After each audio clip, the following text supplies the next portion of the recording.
This is Will Montgomery, former Washington Redskins center. Yo, what's good, folks? This is Trey Johnson, the headbanger, yo, and you're listening to Mess Hall with Rally Captain and Tailgate Ted. Word.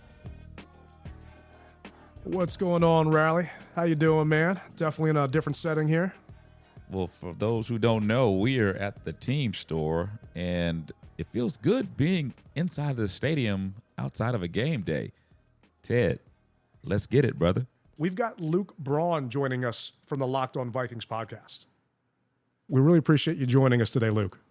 Hey, yeah. Thanks for having me. Good to talk. Definitely. And we're excited for this matchup against the Minnesota Vikings. You guys are 5 wins in a row, 6-1 right now. And some of the news down here in the D.C. area is you guys are kind of the quietest 6-1 team in the NFL. What's it like being up there with obviously all the coverage and everything else going on? It's been a while since the Vikings have been over 500. They hadn't been over 500 since 2019 going into this year. So it's nice. Nice to win. They are, you probably are more familiar with the Giants season, and this season has been kind of like that. If you wanted to dismiss every win the Vikings had, you wouldn't have to work too hard to do that. You could say, they needed a double doink in London to win. The Packers aren't even really that good. Beating them isn't all that impressive. Like, you could go through every single win and do that. Eventually they stack so much where it doesn't matter. But the Vikings are getting better every week, which is to be expected. New head coach, new stuff. Everybody's learning something new.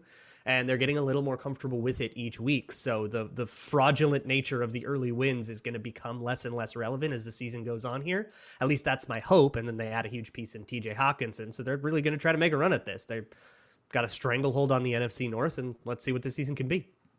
So what's the local news saying as far as the Commanders versus the Vikings?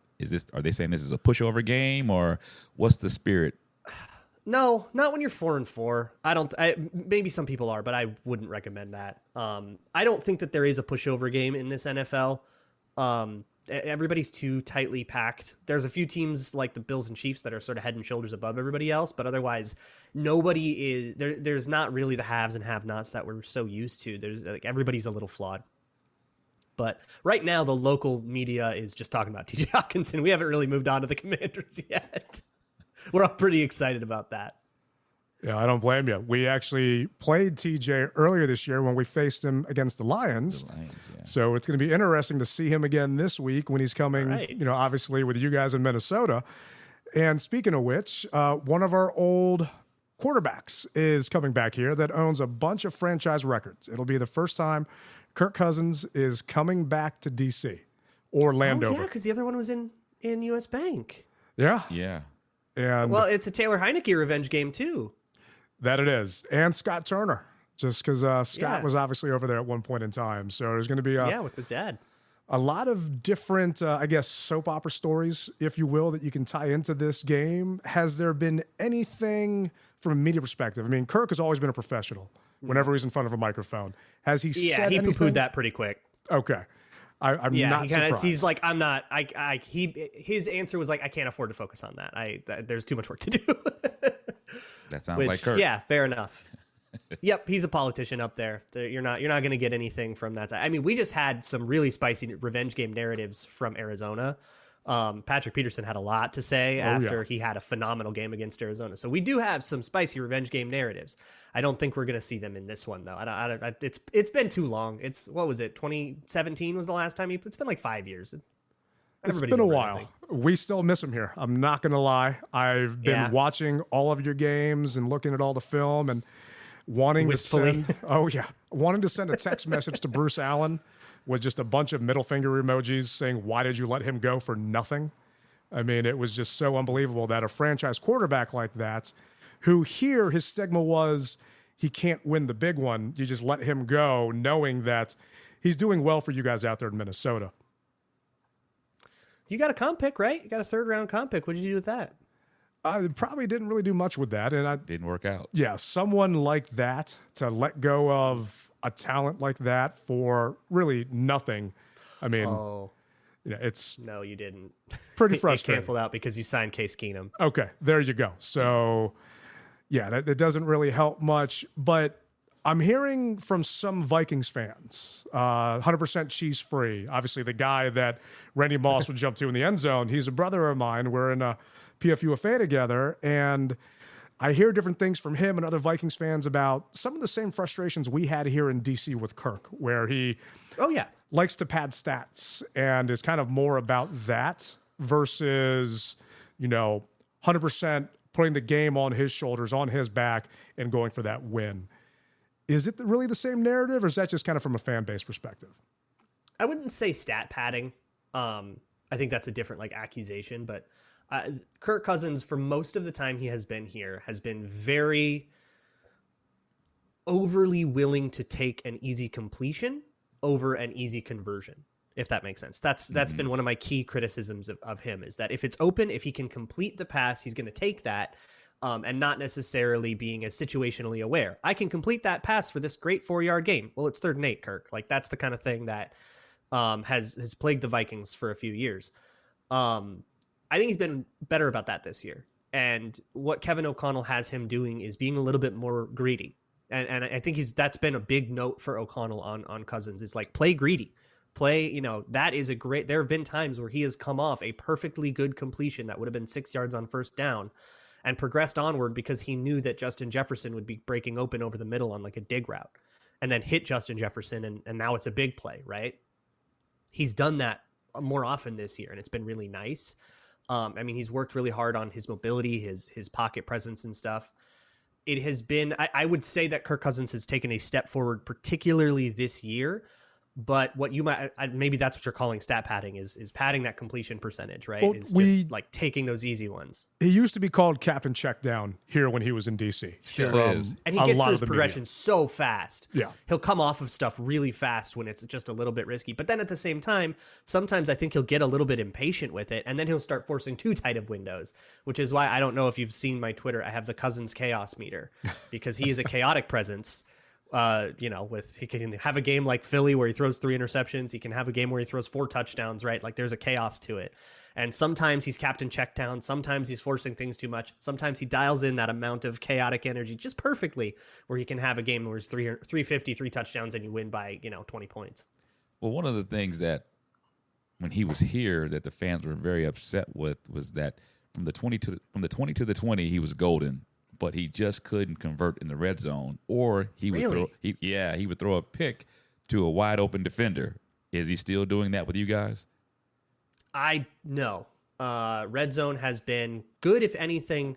This year, Kevin O'Connell has been the star of the red zone. Everything has been free, so we haven't really had to try that hard. But there was one play, I want to say in Miami, it happened, where he found Adam Thielen on the 4th read in the red zone on the backside of the play. It was a really calm, quiet progression in a not perfect protection either. There was a little pressure coming around, and he actually found that. It was a busted coverage, and Adam Thielen was wide open, so the throw itself wasn't too hard. But it was, or no, he had a corner and trail, so he still had to lead him a little bit, so it was a decent throw. But the progression itself was really good. I think Kirk's been nice in the red zone for the most part.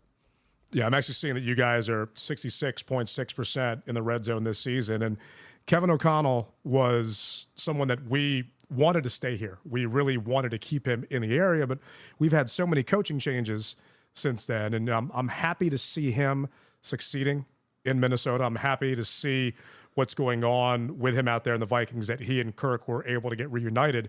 I used to do a TV show out back then at Redskins Park and would see him in his little makeshift office, in his little closet that he created, and get a chance to talk to him every once in a while. And he's just a very personable guy, easy to get along with and easy to root for from that perspective. And the fan base is kind of torn on him.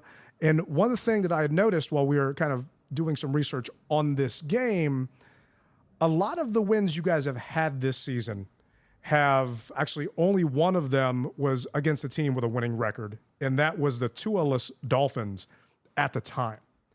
And I'm thinking some of the, I don't want to say speculation, but some of the roared out there in the, social media verses, the Vikings are potentially a good team, but they haven't beaten anybody good yet. But you can then again only play whoever's on your record. And the fact that all of the games have been within one score for the most part, and they're all pretty close games against lesser talent. Has there been any concerns of that in Minnesota? There's a germ of like the main concern there. I don't really pay a lot of attention to did we win against teams with a winning record or whatever, because what if that team had a really hard schedule and that's why they don't have a winning record? After all, when you're 6-1, you put a loss on 6 of your opponent's records. What if that was a win? Would that become that kind of stuff? There's too much noise in it for it to really be significant to me. But the spirit of that critique is they aren't beating up the Bears the way you would expect a team to beat up the Bears. They didn't beat up the Lions the way you would expect a 6-1 team to beat up a 1-6 team.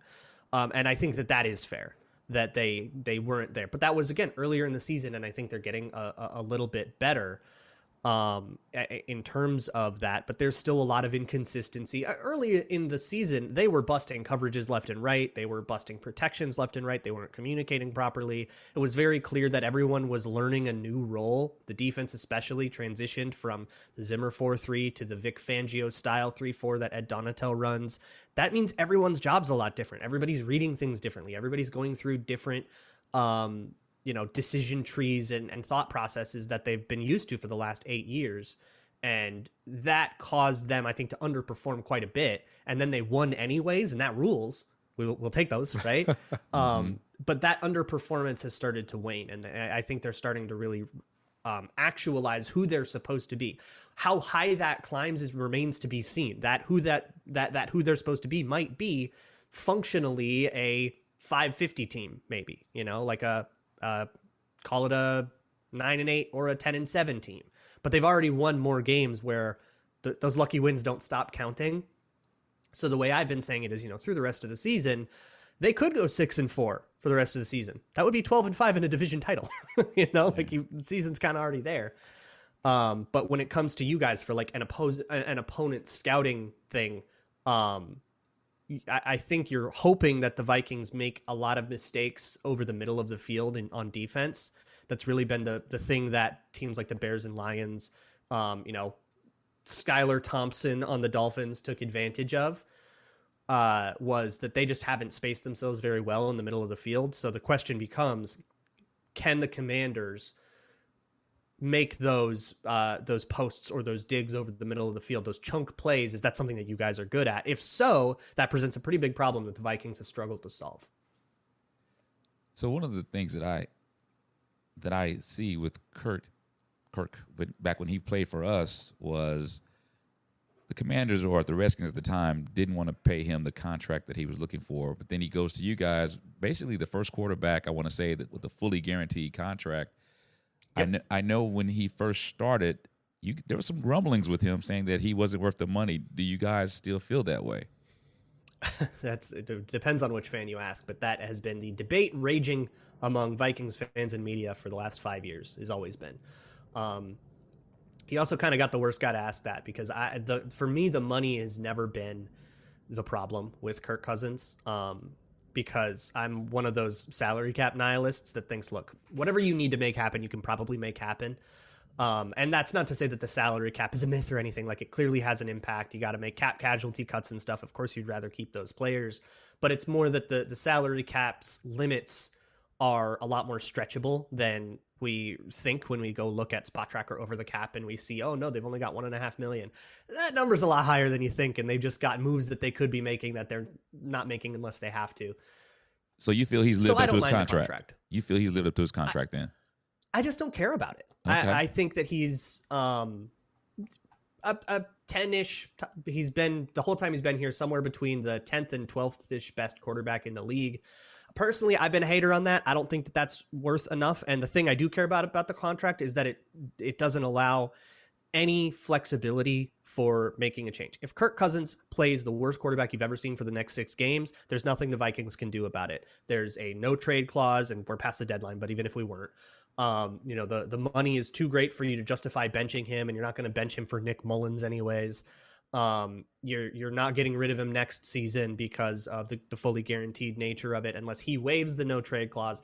That's the critique I have. There's no room for options. There's no alternative to Kirk Cousins if you decide you're not happy enough with him. So they have decided we're happy with Kirk Cousins.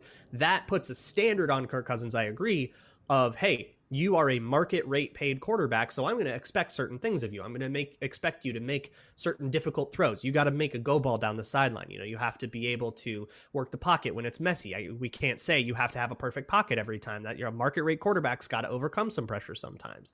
And those expectations are where I think the arguments start to come in with Vikings fans, that they say, well, it's the O-line's fault. It's the receiver's fault. He didn't get open, blah, blah, blah. But for me, I say, well, I expect him to overcome those things a little bit. I think he's done a good job of that this year. I can't say that about the last 2 years. I thought he did a good job in 2019 too, so it's hit or miss. But all in all, the actual dollar amount is a distraction to me. Point is, Kirk Cousins is the quarterback for 2022. He's the quarterback for 2023. There's nothing the Vikings can do about that, and that's the context in which we evaluate this. We better be happy with it, are we? Gotcha. Yeah, and one thing that Kirk has been for you all is durable. And yeah, I think he's missed one start in his entire time with you all, and I think that was just because you guys were sitting your starters. Yeah. Well, I'm sorry, what was that? 2 starts. Yeah, there was one. We were resting the starters in 2019 because we were already in the playoffs, and then he missed a game last year with COVID, but yeah, I mean, keeping that part out of it. Much different conversation. Yeah, exactly. I don't think you want to get into that. No, definitely not. But, I mean, here in Washington, we have had just a myriad of quarterbacks that have walked through our door since Kirk has left us. And actually, Ron Rivera is averaging a new quarterback just about every 4 games. And oh, my God. Yeah, it's been tough. It's rough. Luke. And once again, we're joined by Luke Braun from Locked On Vikings. We really appreciate him joining us here at the DMV Mess Hall today. But, man, you guys have had a solid QB1 for a long time now, and we're on our second quarterback for this season, and I don't even want to count how many in the 2.5-year Ron Rivera era. So a little bit jealous from our end, just from a win perspective. But the one player on your team that I'm really jealous of is Dalvin Cook. I mean, what he and Madison were able to do last week against the Cardinals, I think they combined for 151 and 2 touchdowns. But his running style, just the way he hits those holes with that speed and that power. I mean, and I don't want to say he's who I'm concerned the most about this upcoming matchup, but he's definitely 1B, if not 1A for me. If he's 1B, he should be 1B, if not a straight 2. Justin Jefferson's the guy to worry about. Sorry, that's Jefferson. Yeah, I'm sure you're going to ask about him too. But yeah, well, now with Jefferson, obviously Thielen there, and then adding Hawkinson into the mix. Curious how much Hawkinson we're going to see with him trying to get into that playbook and being able to run Kevin O'Connell's offense, or is it something that Commanders fans maybe shouldn't have to worry about as much this week, and your opponent next week might have to consider it? Right. So Hawkinson was asked about this as we're recording this like an hour ago. Hey, how are you getting to know the new playbook? And he basically got it last night when he got off the plane. So still working on it, right? But he also said, football's football. Everybody runs duo. And duo is a run play. Everybody has, you guys run it, we run it. And one of the key things of duo is the tight end blocks the edge rusher on his side. That's just universal. So you don't really need to have like a ton of memorization to understand how to block duo. Once you've been in the league for a long time, I'm pretty sure they ran a bunch of that at Iowa too. Like he's going to be familiar with that. He's going to be familiar with how to zone block. They ran a little bit of everything in Detroit. So he's going to be familiar with some of those things. And it's just a matter of learning the terminology and memorizing and stuff like that, which if you work hard, you can get it. But I think my guess for this, and this is totally just my speculation, is he'll get a package of plays. And you'll kind of say, all right, this is what we're going to run with you this time. Here's a couple of zone runs, a couple of play actions off of that, a couple of duos, a couple of play actions off of that, maybe some downfield passing if we really want. Here's your package. There's like 10 plays that we really think that you can learn. And if you can learn these 10 plays and we're going to be happy with it, that's going to be what we choose from. And we'll run each of them a couple of times and you'll get half the snaps or something like that. But it's going to be, you don't need them to learn the entire playbook and swallow it all in one bite. You can kind of fold it in 10 plays at a time until we've got a mini bye that'll come up after Thanksgiving. They play on Thanksgiving, and then probably by then he'll have been here for a few weeks, and you can call him as comfortable with the offense as he's going to get. But this game, I'm going to guess that it is a package. Now, how many snaps that turns into probably depends on the ebb and flow of the game. How many times do they want to go to those particular plays? Could be 6 reps, could be 25, could be 40. But that's probably how they will approach it. Well, that's at least some saving grace and some good news maybe for some Commanders fans over here that were stressing, because when we faced him against the Lions, I mean, he only went 3 for 26, but he did have a long one for 18. And we do know that, from past experience, Kirk being here, he did like going to his tight end. So when we heard that trade happened yesterday afternoon, I was a little frustrated because we didn't want to have to see TJ again. But fingers crossed we can get a chance to shut him down, at least here in D.C. I know you guys are hoping for other things there. But from a defensive perspective, Zadarius Smith is leading the team with 7.5 sacks. Mm-hmm. And last week he had 3 on a very elusive Kyler Murray. And Taylor Heineke is not Kyler Murray. So he's turning this on at this point in time. Are we seeing a lot of stunts from your defensive linemen? Is it just... yeah. Okay. Yeah, a ton of that, a ton of Danielle Hunter on one side, Zadarius Smith on the other, and whichever way you turn the protection, the other guy gets a one-on-one.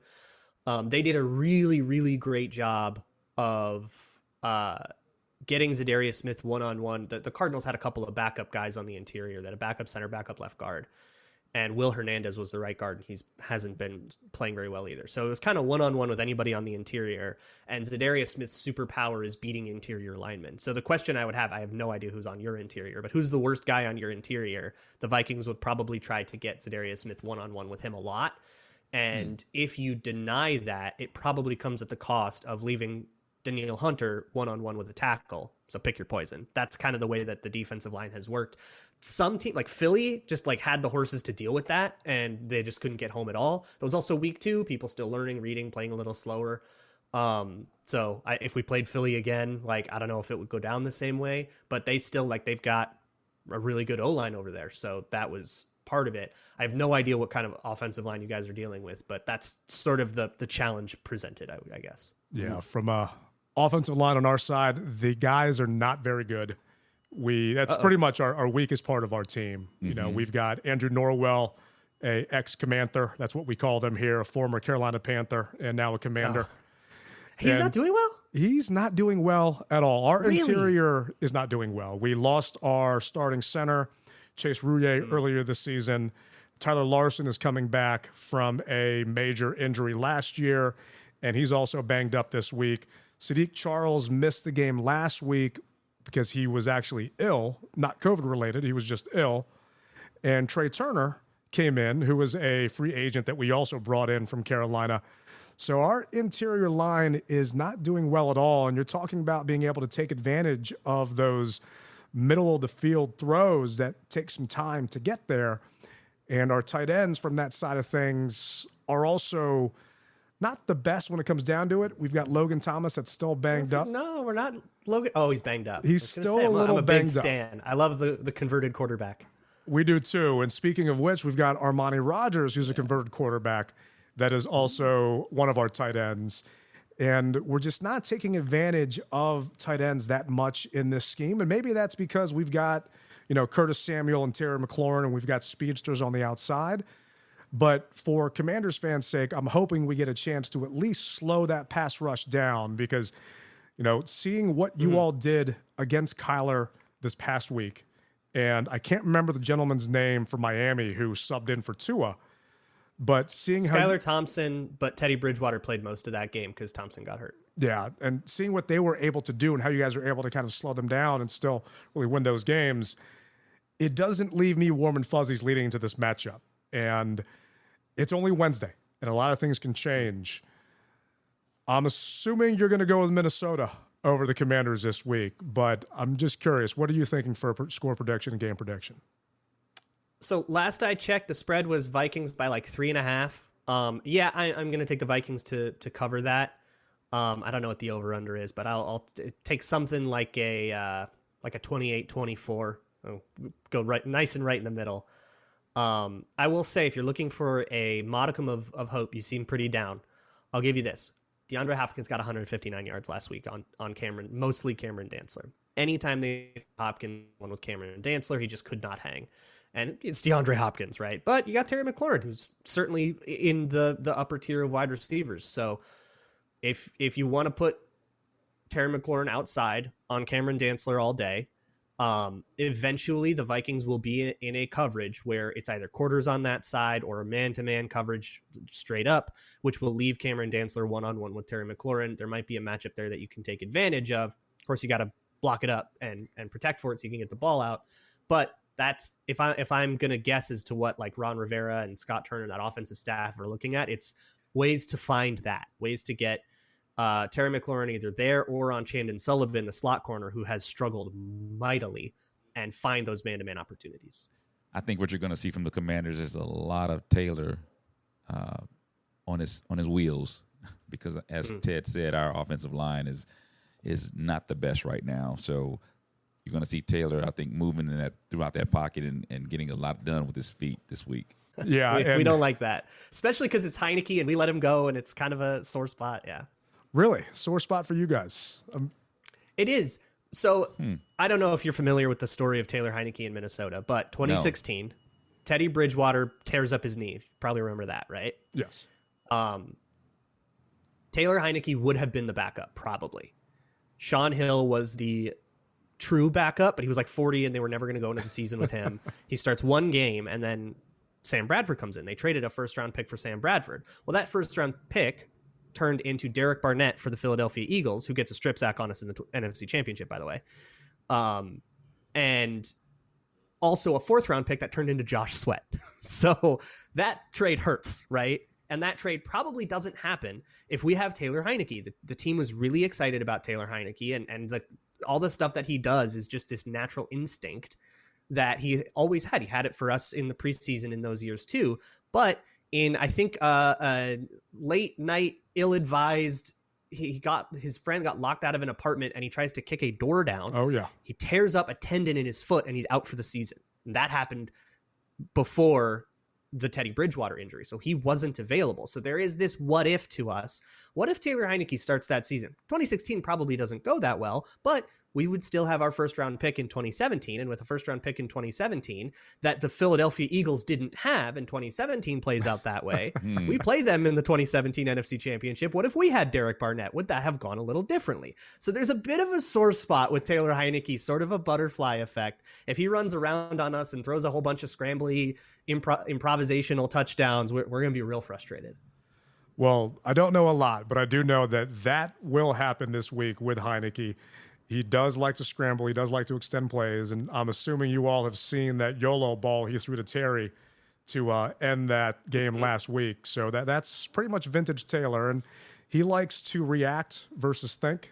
And I have a feeling that we're going to have a lot of that, especially with that pass rush coming in here. But Luke, I want to thank you for joining us here in the Mess Hall. Really appreciate you taking the time, man. Appreciate it, Luke. Yeah, great time. Good to talk to you.